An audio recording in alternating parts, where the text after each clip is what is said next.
Challenges for African investors in private equity for 2012 and beyond probably remain the question around flows.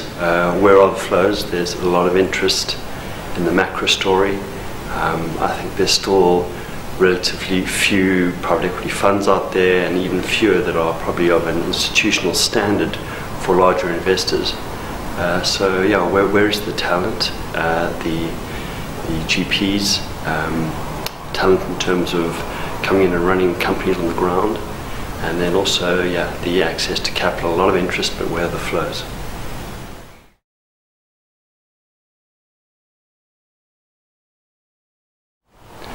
I think historically South Africa is a different case. You have a number of firms that are established and have private equity track records through the private equity cycle and a number of cycles in South Africa.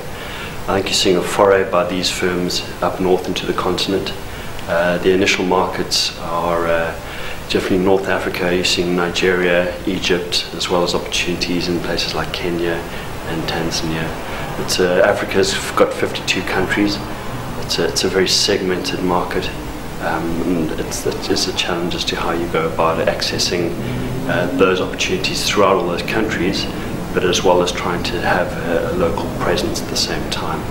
So Pan-African opportunities, but how can you be local with 52 countries?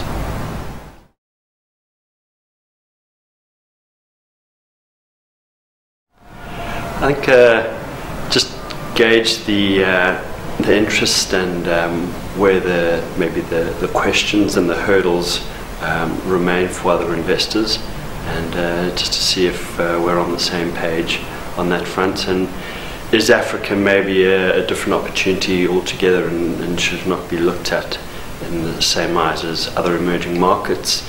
Certainly not as developed markets where leverage has always been part of the equation. So yeah, seeing what other like-minded investors are looking at.